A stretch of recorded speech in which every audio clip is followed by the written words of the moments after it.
If ordinary millionaires measure success by the square footage of their mansions, Saint-Jean-Cap-Ferrat residents calculate status by how many generations their family has been quietly purchasing Mediterranean coastline. A sliver of paradise wedged between Nice and Monaco, this verdant peninsula rises from azure waters with breathtaking perfection that seems almost mathematically impossible. The air carries notes of sea salt, pine, and that rarefied scent only found where extreme privilege has been carefully maintained across centuries.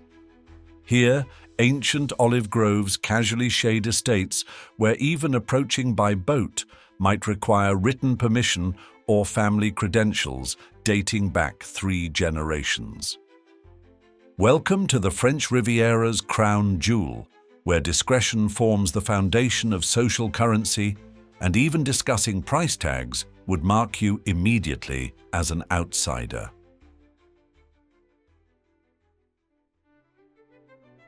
Financial analysts have officially ranked Saint-Jean-Cap-Ferrat as the world's second most expensive real estate market, trailing only Monaco in price per square meter, making it the wealthiest neighborhood in France by far. Current property listings display figures that transform modest homes into €100 million propositions, with waterfront villas commanding between €45,000 and €80,000 per square meter. This slender triangle of land encompasses merely 2.5 square kilometers, a space so concentrated with wealth that economists study it as an anomaly in global property markets.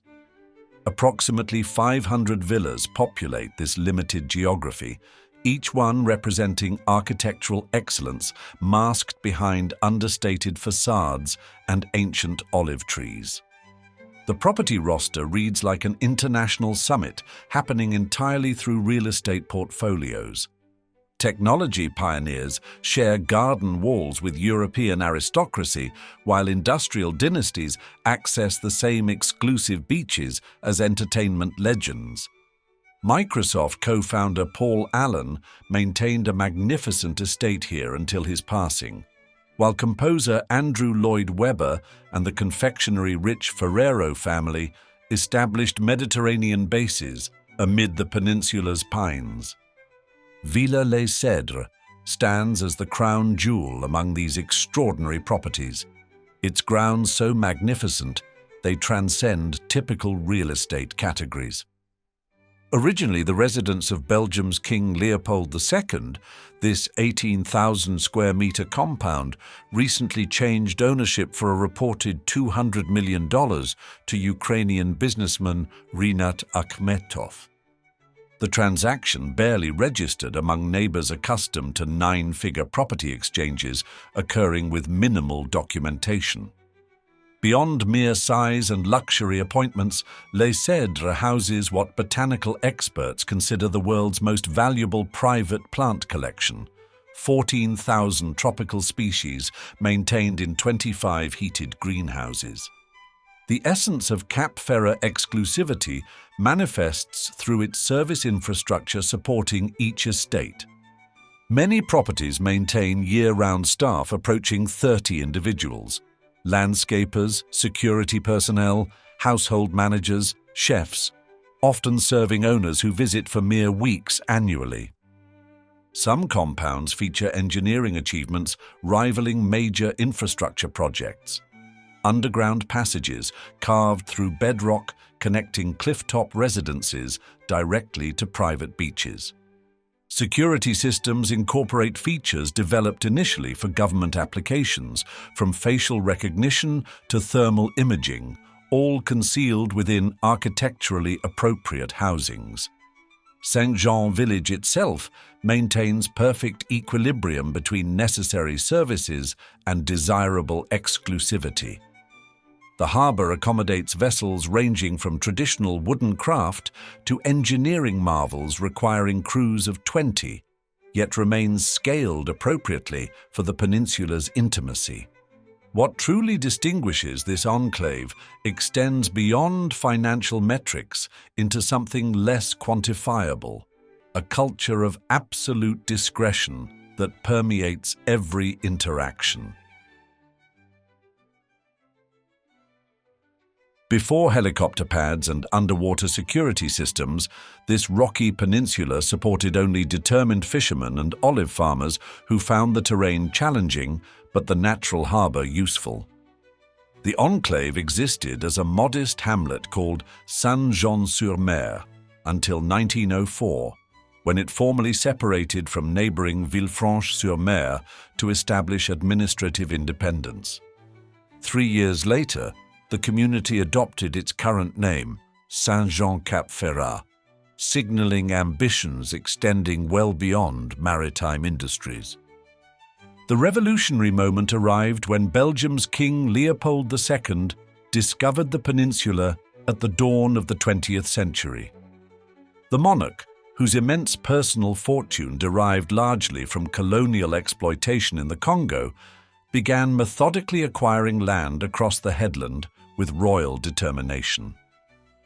At the height of his investment, His Majesty controlled approximately 50 hectares, a remarkable percentage of the available terrain, upon which he established several magnificent estates. His primary residence, Villa-les-Cèdres, established benchmarks for luxury that subsequent owners maintained rather than significantly expanded. The king's architectural vision extended beyond buildings to landscape engineering, including the creation of an artificial lake that remains a striking feature of the peninsula's topography. Leopold's royal presence magnetized European aristocracy to this formerly anonymous coastline with remarkable speed. Russian Grand Dukes established winter residences, while British lords and industrial magnates suddenly discovered compelling reasons to maintain Mediterranean properties precisely here.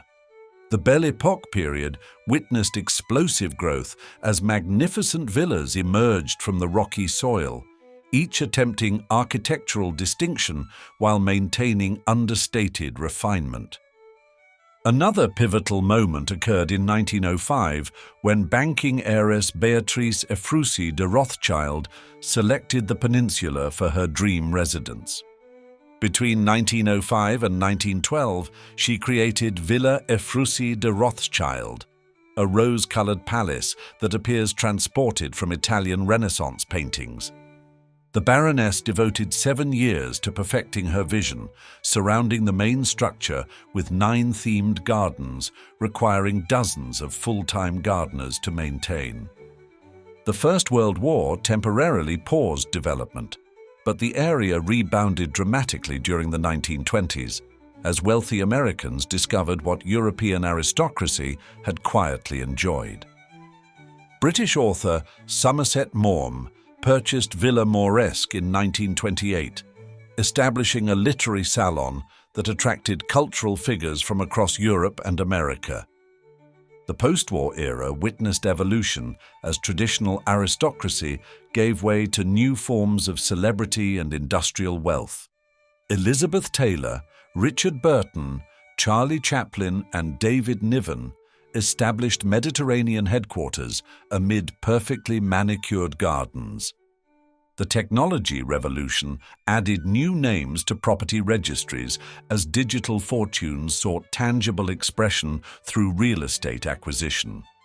Throughout ownership transitions spanning generations, the peninsula maintained architectural coherence through strict preservation guidelines and cultural expectations.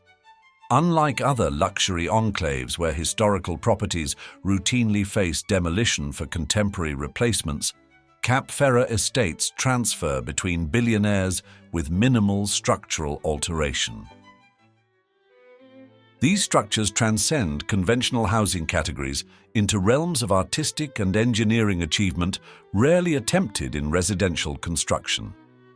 Villa Ephrussi de Rothschild commands attention first, its pink facade presiding over the narrowest section of the peninsula like a Renaissance painting brought to three-dimensional life.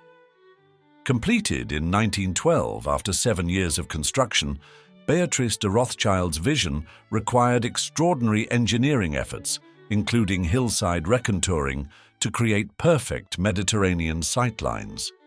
From certain vantage points, the villa creates the visual illusion of floating between sea and sky, an architectural sleight of hand achieved through precise positioning. The 20 rooms house museum-quality collections of 18th-century porcelain, antique furniture, and old master paintings arranged with curatorial precision. 9 distinctly themed gardens surround the main structure, each creating an entirely different botanical environment: French formal, Spanish, Japanese, Florentine, and others. The central water garden features dancing fountains choreographed to classical music, deliberately creating the impression of standing aboard a magnificent ship. Villa Les Cèdres represents another architectural pinnacle, originally established by King Leopold II of Belgium, and now owned by Ukrainian businessman Rinat Akhmetov. This 18,000 square meter estate features 14 bedrooms, an Olympic-sized swimming pool, and stables constructed with materials typically reserved for palace architecture. The property's most extraordinary feature remains its botanical collection, widely acknowledged as the world's most significant private assemblage of plant specimens. 14,000 species flourish across the grounds, with rare specimens housed in 25 climate-controlled greenhouses that maintain precise environmental conditions year-round. Villa Mauresque stands as literary landmark and cultural salon, serving as Somerset Maugham's creative headquarters between 1928 and 1965. The author entertained literary figures, political leaders, and cultural innovators from across Europe and America on terraces overlooking the Mediterranean. Villa Maryland represents technological wealth translated into architectural preservation, built originally in 1904 by English shipping magnate Arthur Wilson. Microsoft co-founder Paul Allen acquired this historic property in 1996 and directed renovations reportedly exceeding €50 million while maintaining architectural integrity. Following Allen's passing, financial industry leader Israel Englander acquired the estate in 2023, ensuring continuity of ownership within the ultra-wealth community. Villa Santo Sospir offers artistic counterpoint to pure opulence, transformed when Jean Cocteau covered nearly every interior surface with murals and mosaics in the 1950s. Villa Kerylos in neighboring Beaulieu-sur-Mer presents historical recreation elevated to obsessive perfection, a perfect ancient Greek noble house using historically accurate materials and techniques. Contemporary estates including Villa Trianon and Villa Latour demonstrate how modern fortunes respect historical precedent, incorporating technological conveniences while maintaining architectural dialogue with historic neighbors. Unlike developments in Dubai or certain sectors of Los Angeles, where new wealth often expresses itself through architectural disruption, Cap Ferrat estates display remarkable stylistic coherence across generations. Behind manicured hedges and security perimeters lie dozens of equally significant properties, whose features remain known only to owners, guests, and maintenance staff, bound by strict confidentiality agreements.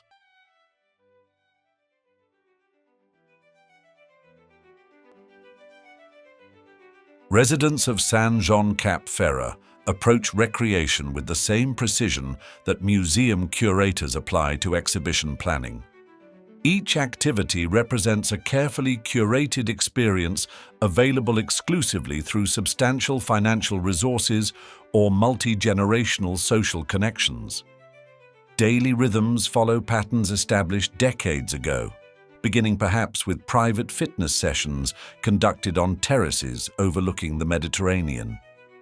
Breakfast preparation falls to personal chefs, recruited from Michelin-starred establishments through compensation packages that include housing and benefits exceeding typical restaurant opportunities. The peninsula's beaches represent its most accessible luxury, though accessibility remains relative in this exclusive environment. 5 principal beaches dot the coastline, each with distinct personality and visitor profiles that locals recognize immediately. Paloma Beach occupies the eastern shore beneath pine canopies that provide natural shade across perfect pebbles named after Pablo Picasso's daughter. This crescent has welcomed historical figures, including Winston Churchill and contemporary celebrities such as Elton John, with tables at the beach restaurant requiring advance reservation. Passable Beach offers spectacular views across Villefranche Bay toward medieval structures climbing distant hillsides. Originally constructed in 1908 specifically for guests of the Grand Hotel du Cap-Ferrat, this coastline operated initially under the name Lutetia Beach. Cross des Pins stretches alongside the port as the peninsula's largest beach, offering facilities for families and creating recreational space for residents and staff children alike. For horticultural enthusiasts, the gardens of Villa Efrussi de Rothschild open to visitors willing to purchase admission to these extraordinary grounds. The central water garden presents dancing fountains performing liquid choreography synchronized to classical compositions every 20 minutes throughout opening hours. Marine excursions form essential components of the Cap-Ferrat lifestyle, with private vessels departing regularly from the harbor for journeys lasting hours or weeks. The peninsula's coastal path offers less extravagant pleasures along a 14-kilometer trail circling the headland and providing views across the Mediterranean. This pathway divides into 3 segments of varying difficulty, with the Tour du Cap section considered the most spectacular and photographed extensively. Gastronomy naturally occupies central position in local leisure activities, with the Grand Hotel du Cap-Ferrat's Michelin-starred Le Cap restaurant providing the peninsula's most formal dining experience. Many residents prefer La Voile d'Or, where generations of the same family have presented Mediterranean specialties since 1964 from terraces overlooking the harbor. For casual dining, Club Dauphin at the Grand Hotel offers poolside service beside an infinity pool seemingly suspended between sky and sea. Its legendary swimming instructor, Pierre Grunberg, has taught water safety to everyone from Picasso's children to Ralph Lauren during his 60-year tenure. Cultural opportunities abound for those seeking intellectual stimulation between recreational pursuits, with Villa Efrussi presenting classical music performances during summer months.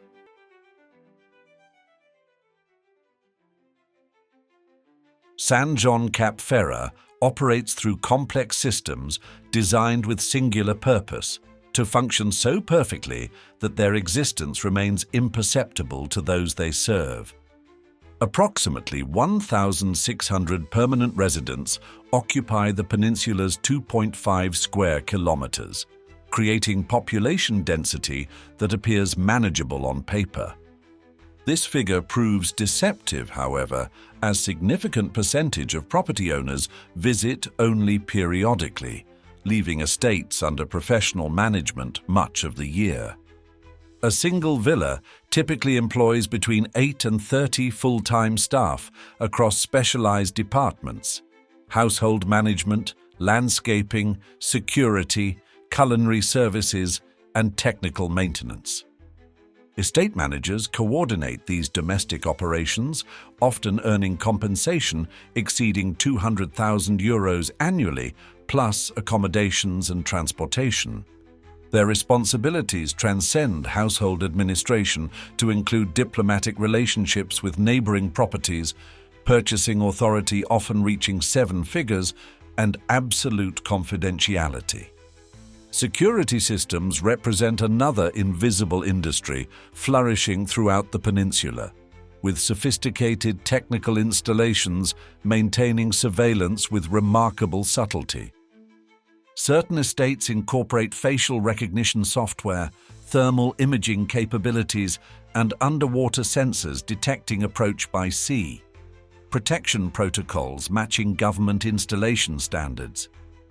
The integration of security elements within architectural contexts demonstrates technical virtuosity, with cameras and sensors concealed within classical moldings and landscape features. Local firms have developed highly specific capabilities addressing extraordinary requirements. Companies focusing solely on underwater lighting for private docks or silent climate control systems. One Nice-based company designs custom elevator systems connecting clifftop properties to private beaches through solid rock excavation, with finishes matching surrounding landscapes perfectly. Essential infrastructure operates with reliability approaching perfection, significantly exceeding neighboring municipalities. Power failures simply never occur. Backup generation systems activate within nanoseconds of detecting fluctuations, ensuring continuous operation of all critical systems. Water management demonstrates similar engineering sophistication through irrigation systems, monitoring soil moisture continuously and activating only when necessary. The culinary infrastructure operates at standards exceeding commercial establishments, with many estates employing chefs previously decorated with Michelin recognition. These culinary professionals maintain supplier networks, providing ingredients unavailable through conventional channels, fishermen reserving perfect specimens, and farmers cultivating exclusive varieties. Transportation networks prioritize efficiency and discretion equally, with helicopter transfers between Nice Airport and private landing facilities taking mere minutes. Chauffeur services maintain vehicle fleets ranging from armored security vehicles to vintage convertibles, with drivers trained extensively in security protocols. The professional atmosphere throughout this service ecosystem emphasizes absolute discretion, with rigid boundaries maintained between service providers and property owners. Those breaching confidentiality face not simply termination, but comprehensive employment exclusion throughout the region's luxury sector.